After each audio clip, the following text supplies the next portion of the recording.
nyingi sana, lakini kadiri siku zinavyozidi kwenda, tusiliache taifa letu. Wachungaji, tuendelee kuomba, lakini na sisi tuwe waaminifu katika hayo maombi, ili Mwenyezi Mungu aweze kuyapokea kama sala ya kweli tunapomuomba katika kila jambo linalotukabili.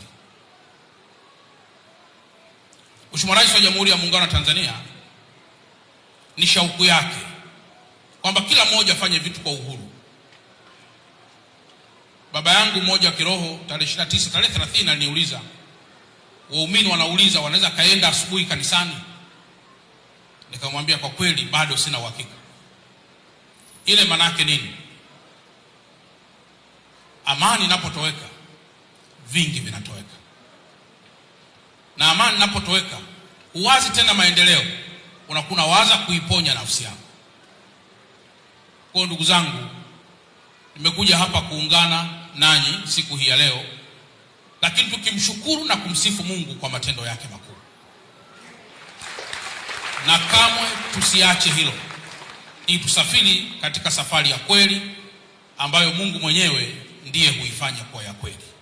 Tutakuunga pia mkono katika shughuli hizi kwa kuchangia milioni 50 ambazo zitafanya kazi pia.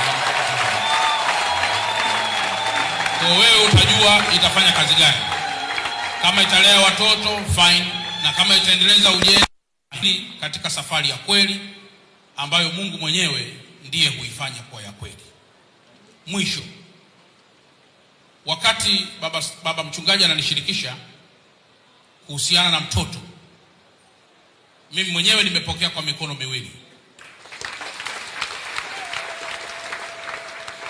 Huko mtaani kuna watoto wanaitwa watoto wa mtaani, lakini ukweli hakuna mtaa unaozaa.